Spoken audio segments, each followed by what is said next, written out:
सोचिए, आपके बगल वाले घर में एक गर्ल शिफ्ट हो जाए जिसे देखकर आपका दिल पहली ही नजर में धड़क उठे, लेकिन बाद में आपको पता चले कि वो कोई आम लड़की नहीं बल्कि एक पॉर्न स्टार है। तो कहानी की शुरुआत मैथ्यू नाम के लड़के से होती है। वह एक 18 साल का लड़का है और अपने स्कूल का टॉप स्टूडेंट है। किताबों का कीड़ा, हमेशा नोट्स और एग्जाम्स में डूबा रहता है। यह उसका स्कूल का लास्ट ईयर था और उसे एहसास हुआ कि उसने जिंदगी में बस पढ़ाई ही की, कभी मस्ती नहीं। दूसरी तरफ स्कूल के बाकी लड़के लड़कियां भले ही पढ़ाई में फिसड्डी थे, लेकिन उनकी जिंदगी थी फुल ऑन मस्ती से भरी। पार्टीज, नाइट आउट्स, दोस्तों के साथ हंगामा, वो सब जो मैथ्यू ने कभी ट्राई ही नहीं किया।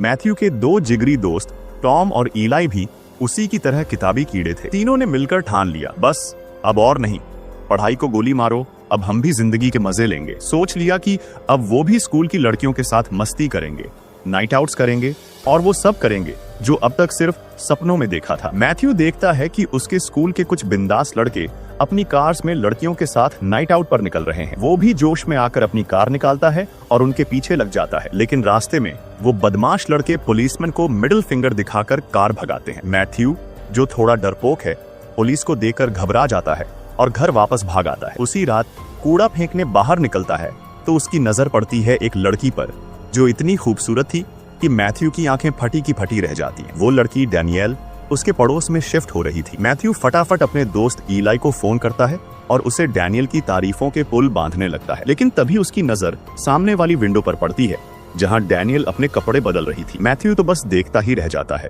लेकिन डैनियल उसे पकड़ लेती है। गुस्से में वो मैथ्यू के घर की ओर बढ़ती है। मैथ्यू की तो सांसें अटक जाती हैं। उसे लगता है कि अब मम्मी पापा को सब पता चल जाएगा, लेकिन नीचे पहुंचने पर पता चलता है कि डैनियल ने कुछ नहीं बताया।